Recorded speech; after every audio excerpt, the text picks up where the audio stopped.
So, Mr. Armenta, I make notes and go through the pre-sentence reports, obviously before court. I use a highlighter to highlight convictions and things, and usually the prettier it looks, the worse it is. With highlighting, yours does not look good. Good morning, you're Norberto Armenta, and this is cause number 25 DCCR 0168. Mr. Armenta was previously in court, entered a plea of guilty to driving while intoxicated, third or more, in addition to pleading true to prior offenses, making this a second-degree felony offense for punishment purposes. And there was an agreement of a cap of 12 years and to dismiss the evading as part of that plea agreement. I've received the pre-sentence report as well as a whole packet that the defense provided that has certificates and different things that I have reviewed. Has everyone had an opportunity to review the pre-sentence report as well as those other documents? Yes, Your Honor. Are there any additions or corrections? No, ma'am. No, Your Honor. All right, Mr. Kimler, you may proceed. Well, Your Honor, we start as usual with the criminal history, which is rather extensive, Mr. Armenta. I will say I've spoken to him at the jail extensively and reviewed the case, and this is really an unusual fact situation in that he's the one that called 911 on himself in the vehicle because he was having what I thought, and I'll let him explain it to you what the reasons that he did call the concerns. And as a result of that, received the DWI. The evading detention, Mr. Armenta, is from Harris County and has had some bad experiences with law enforcement. I think there was a low speed failure to stop. They did deploy the spike strip, and he ultimately came to a stop. And he related to me that he was in fear, I guess, of law enforcement and wanted to get to a spot where he would feel safe pulling over, and that's what he did. But I'll let him elaborate as to his thinking on that. Well, but what you're thinking is on that really isn't going to matter. You were on cocaine and Xanax at a minimum that day, so your thinking was not clear because you were under the influence of a lot of things in driving. That's so correct, okay. Your Honor. And I think that he relapsed, I would say, because he has indicated, and I guess enough factually demonstrated that he is trying to maintain his sobriety through our religious faith-based rehab, or I'll say programming, but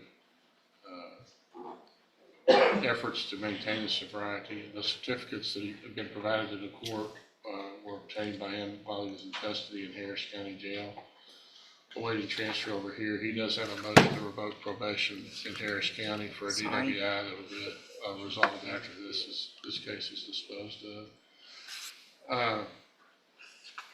In the VSI, again, relating to criminal history, there's some self-reporting that Mr. Armenta did as far as gang affiliations. I want the court to know too that these are self-reported by Mr. Armenta. He didn't have to inform the probation officer. These are things that he told the probation officer in good faith about his history because he wanted to be honest about things. It certainly doesn't make him look good or any better, but it was important to him that he be honest about that. We're not asking for probation on this. It's a 12-year cap, and I think Mr. Armenta really is in a better position than I am to give the court an indication of where he is in his life as far as his recovery, what his plans are, what his efforts have been.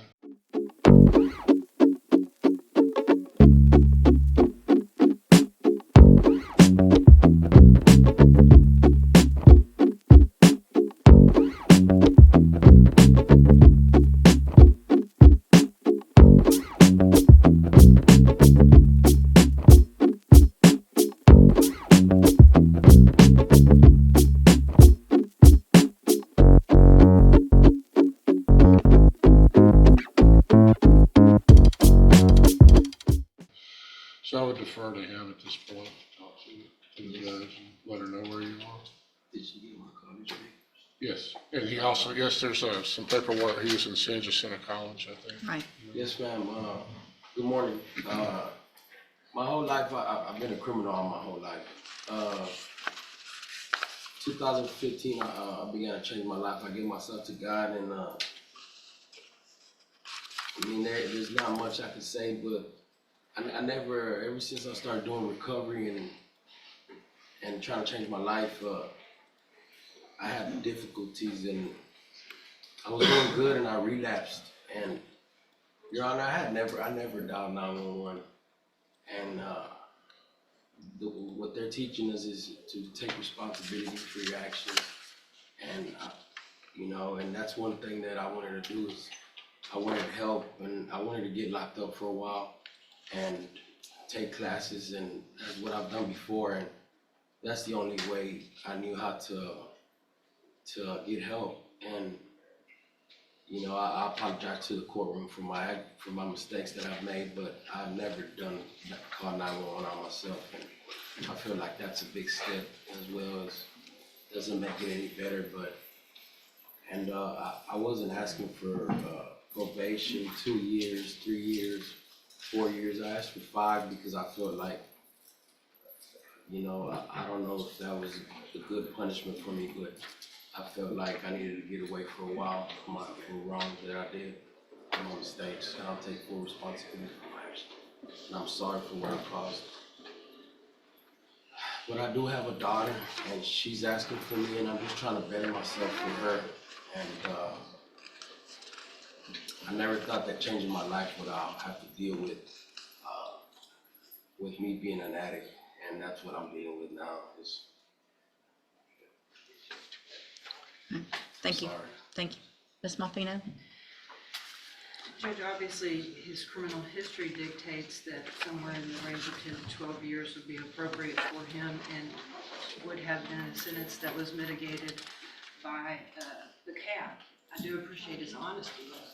And it's not what we typically hear from a defendant. Usually it's the excuses. I appreciate that he's not even asking for probation and insulting the court in that way, so I'll defer to what he thinks is best.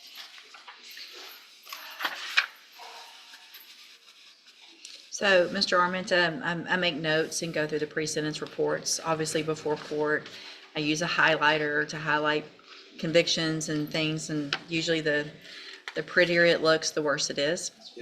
With highlighting, yours does not look good. Your criminal history, like you said, is ridiculous. I appreciate what you're trying to do now. Obviously, it's a little late or a lot late, but it's Ms. Malfino's right. People don't take responsibility. I had a note on here for pretty much what she said, that 10 to 12 was probably the right thing to do. I think I'm inclined to give something for what you are trying to do, but 5 years is not going to be it. So I'm going to find that you entered your plea of guilty freely and voluntarily. Find sufficient evidence to find you guilty. And at this time, find you guilty of driving while intoxicated, third or more. Find those prior offense true. Sentence you to a term of 8 years in the institutional division of the Texas Department of Corrections. You will receive credit on that sentence for any time that you've been in custody that the law gives you the right to receive. I'm going to hand you the trial court certification that shows this was an agreement that I followed, and so you waived your right to appeal. I'm also handing you a written admonishment regarding your ineligibility to possess a firearm or ammunition. Because of the judgment entered against you, you're ineligible under Texas law to possess a firearm or ammunition. Possession of a firearm or ammunition could lead to charges against you. Firearm is a legal term, and you should read the written admonishment I provide you to see what devices qualify as a firearm. If you have questions about the laws that make you ineligible to possess a firearm or ammunition, or about how long that lasts, you can talk with Mr. Kimler. Good luck to you, sir. Hopefully you'll continue doing what you have been. Hey, thanks for watching. Please do let us know in the comments what you thought of this video. If you'd like to support what we do here, the best way to do it is to pick up some of our merch. You can find it at courtroomfiles.com.